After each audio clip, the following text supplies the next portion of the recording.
Assalamualaikum warahmatullahi wabarakatuh. Perkenalkan, saya Aprilina Ekasari dengan NIM 2106004110018. Saya dari kampus Universitas Islam Negeri Maulana Malik Ibrahim Malang, Fakultas Sains dan Teknologi, Prodi Fisika. Di sini saya akan membuat video pembelajaran guna untuk memenuhi tugas ujian akhir semester mata kuliah Pancasila yang dibimbing oleh Bapak Muhammad Kamiluz Zaman MPDI. Dalam materi pembelajaran kali ini saya akan membawakan dengan judul Pandangan FPI terhadap Pancasila. Pada Senin 30 Januari 2017, Muhammad Rizik bin Hussein Shihab alias Habib Rizik resmi diduga melanggar pasal 154 KUHP untuk menodai lambang negara dan pasal 320 KUHP untuk pencemaran nama baik orang yang sudah tak bernyawa. Laporan tersebut dibuat oleh Putri Soekarno Sukmawati Soekarno Putri setelah melihat video yang diunggah pada tahun 2014 di mana Habib Rizik divonis dalam video tersebut karena menyebut Soekarno menghina bahwa Pancasila Soekarno ketuhanan ada di pantat, sedangkan Pancasila Piagam Jakarta, ketuhanan ada di kepala.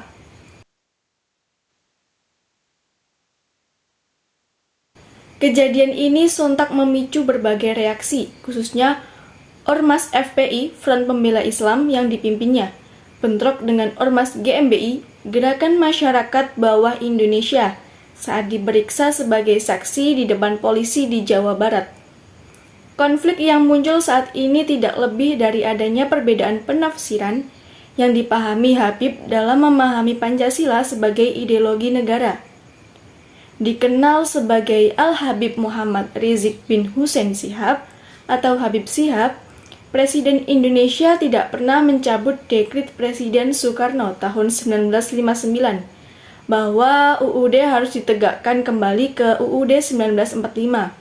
Sehingga Pancasila dianggap inkonstitusional.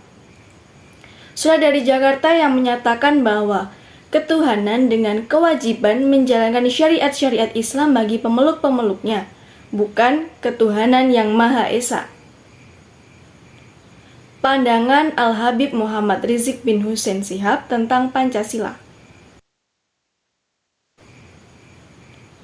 Pandangan Al-Habib Muhammad Rizik bin Hussein Shihab tentang Pancasila. Menurut Habib Rizik, dasar sejarah penerapan syariat Islam di Indonesia didasarkan pada masa kerajaan Islam di Nusantara yang telah dilakukan sebelumnya. Ia mencontohkan secara konkret Kesultanan Aceh Darussalam pada abad 16. Contoh lainnya adalah kepemimpinan Sultan Iskandar Muda memberikan hukum rajam kepada anaknya karena terbukti telah berzina dengan istri bangsawan keraton. Argumen lain yang mendasarinya adalah bahwa di masa kolonial, hukum berlaku menurut pengacara LWC Belanda, Van den Burg, adalah hukum agama. Tetapi ahli lain tidak setuju, yaitu Cornelis van Vollenhoven dan Snout Hurgronje atau pakar Islam, yang mengklaim bahwa hukum adat berlaku. Untuk mengatasi hal tersebut, pemerintah Hindia Belanda akhirnya memutuskan pada tahun 1937 untuk mengurangi pemberlakuan hukum agama.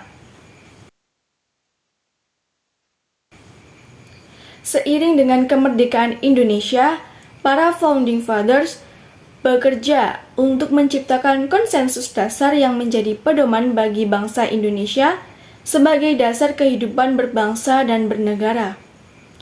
Pancasila sebagai landasan bersama bangsa Indonesia yang diyakini Habib Rizik dikenal saat ini, dinilai telah melenceng dari yang seharusnya. Dalam disertasinya, Habib Rizik sampai pada kesimpulan sebagai berikut. 1. Bahwa pada dasarnya Profesor Mr. Yamin adalah orang pertama yang menggunakan istilah 5 kebijaksanaan nasional untuk menggambarkan kandungan Pancasila, meskipun ia tidak secara eksplisit menyebut istilah Pancasila, Namun secara formal, Insinyur Soekarno adalah orang pertama yang secara tugas menyebut istilah Pancasila sebagai dasar negara. Yang kedua, sedangkan Pancasila sebagai istilah yang berarti 5 pokok atau ungkapan yang terdiri dari 2 kata, panca dan sila, merupakan bagian dari budaya asli Indonesia. Namun Pancasila sebagai istilah yang berarti 5 pokok negara Indonesia bukanlah bagian dari budaya asli Indonesia, melainkan merupakan hasil galian dari ajaran Islam dan budaya Barat, India, Cina. Yang ketiga, bahwa rumusan Pancasila 1 merupakan rumusan Pancasila yang paling otentik, karena merupakan musyawarah nasional pertama yang disepakati oleh para founding fathers Indonesia, baik golongan Islam maupun golongan sekuler, dan dielaborasi dengan musyawarah yang berorientasi kekeluargaan dan kebersamaan, memahami melalui industri tanpa campur tangan asing, serta berpartisipasi perwakilan dari berbagai bagian negara yang juga merupakan keputusan resmi konferensi BPUPKI. Yang keempat yaitu bahwa rumusan Pancasila 1, Pancasila Piagam Jakarta ditegakkan berdasarkan Dekret Presiden tanggal 5 Juli 1959, sehingga tuntutan kembalinya Piagam Jakarta saat ini memenuhi isi dekret tersebut. Selain itu tetap berlaku sampai sekarang dan tidak pernah dicabut. Yang kelima, yaitu kenyataan bahwa semua rumusan Pancasila yang lahir setelah rumusan Pancasila 1 tidak nyata, bahkan tidak penuh dengan rekayasa dan permainan politik yang tidak sehat. Hanyalah sebuah penyimpangan dari kesepakatan para founding fathers Indonesia dan pengkhianatan terhadap konsensus nasional. Penekanan dalam kesimpulan ini adalah bahwa Pancasila yang digagas oleh Soekarno pada awalnya tidak murni diambil dari nilai-nilai luhur bangsa Indonesia, tetapi merupakan adaptasi dari pemikiran para pemimpin dunia saat ini, seperti yang tertuang dalam pidato Soekarno. Pada tanggal 1 Juni 1945, Soekarno memprakarsai 5 prinsip dasar negara, yaitu 1. Kebangsaan Indonesia, 2. Internasionalisme atau perikemanusiaan, 3. Mufakat atau demokrasi, yang keempat kesejahteraan sosial, yang kelima ketuhanan. Dari kutipan pidato Soekarno di samping, Habib Rizik menyimpulkan bahwa sila pertama yaitu kebangsaan Indonesia sangat dipengaruhi oleh seorang sosialis. Sila kedua adalah perikemanusiaan. Dan sila ketiga, Soekarno memperkenalkan prinsip refleksi dan konsensus yang diadopsi dari prinsip-prinsip Islam. Namun dalam hal ini Habib Rizik berpendapat bahwa musyawarah yang dimaksud Soekarno bukanlah musyawarah dalam kerangka Islam, melainkan musyawarah sebagai ciri demokrasi sebagai produk pemikiran Barat. Pada sila keempat, Habib Rizik berpendapat bahwa kesejahteraan sosial adalah gagasan dari Dr. Sun Yat-sen dengan prinsip nasionalisme atau Minsu, demokrasi atau Mincuan, dan sosialisme atau Minseng. Dalam sila kelima, Habib Rizik menyarankan agar Soekarno mencoba menafsirkan perintah-perintah ini dengan mengakui keberadaan semua dewa yang disembah dalam agama yang berbeda.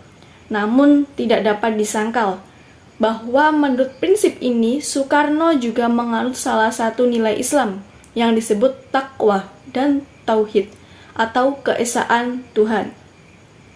Oleh karena itu menurutnya peraturan-peraturan tersebut adalah nilai-nilai Islam, bukan nilai-nilai yang berasal dari budaya asli Indonesia. Dari uraian di atas, visi Habib Rizik tentang Pancasila digambarkan dari sudut pandang sejarah.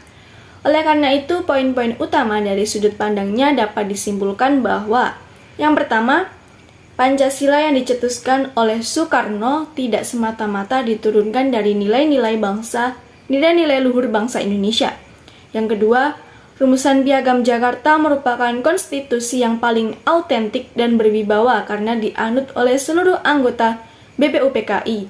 Disetujui kata-kata berikut tidak sah karena banyak diintervensi oleh pihak asing. Yang ketiga, Dekrit 5 Juli 1959 tidak dicabut sehingga konstitusi seharusnya merupakan rumusan Piagam Jakarta. Pada poin pertama, Habib Rizik berpendapat bahwa rumusan Pancasila yang digagas oleh Soekarno tidak didasarkan pada nilai-nilai bangsa Indonesia. Habib Rizik mendasarkan pandangannya pada pidato-pidato Soekarno dalam rapat BPUPKI yang mengutip tokoh-tokoh sosialis. Sah-sah saja mengutip salah satu pendapat para pemimpin dunia saat merumuskan ideologi negara. Menurut penulis, karena pidato Soekarno saat itu masih berupa usulan dan masih bisa dibicarakan. Diterima atau ditolaknya usulan tersebut merupakan hasil rapat yang dihadiri berbagai kalangan baik Islam maupun nasionalis. Bukti konkretnya, perubahan redaksional yang sudah difinalisasi diterima semua pihak. Pada poin kedua, Habib Rizik berpendapat bahwa rumusan Pancasila I atau Piagam Jakarta adalah rumusan yang paling otentik. Menurut penulis, konstitusi yang memuat butir-butir ideologi negara Pancasila merupakan proses sejarah yang tidak dapat dielakkan dan sesuai dengan semangat zaman yang kita hadapi. Perubahan rumusan Pancasila memiliki perjuangan ideologis yang panjang dan keras di belakangnya dan pada akhirnya dapat disetujui dengan penuh keberanian dan kebijaksanaan oleh para founding fathers bangsa dengan menerima segala keputusan yang telah disepakati. Yang harus ditekankan dalam amandemen pertama Pancasila adalah menjaga semangat persatuan bangsa Indonesia tanpa bias atau diskriminasi suku, ras, agama, atau golongan. Oleh karena itu, penilaian intrik politik kecil di balik perubahan peraturan pertama tidak dapat dibenarkan. Menurut Habib Rizik, Indonesia adalah negara sekuler, tetapi sekalipun Indonesia sebagai negara Pancasila tidak begitu menganut sistem hukum Islam. Indonesia tetap menyesuaikan dengan keinginan umat Islam, misalnya dalam Undang-Undang Nomor 2 Tahun 1989 tentang sistem pendidikan nasional yang memperhatikan instruksi agama, 7 Tahun 1989 tentang peradilan agama, dan Undang-Undang Perbankan Nomor 7 Tahun 1992 yang memperbolehkan bank beroperasi dengan sistem bagi hasil atau perbankan syariah dan lain-lain.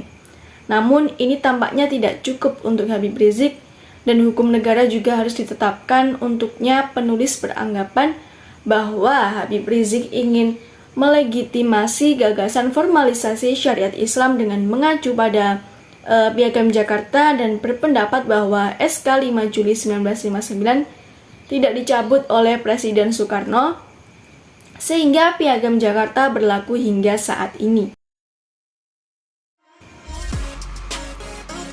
Al-Habib Muhammad Rizik bin Hussein Shihab menganut paham literalis tekstualis dalam memaknai syariah. Menurutnya, penerapan syariah haruslah total diimplementasikan dalam kehidupan berbangsa dan bernegara. Adanya gagasan bahwa Pancasila yang diakui oleh seluruh bangsa Indonesia saat ini adalah inkonstitusional merupakan kesalahpahaman Habib Rizik dalam memahami dekrit Presiden Soekarno tahun 1959. Itu tadi video pembelajaran dan materi yang dapat saya sampaikan. Apabila ada kurang lebihnya saya mohon maaf. Akhirul kalam, wassalamualaikum warahmatullahi wabarakatuh.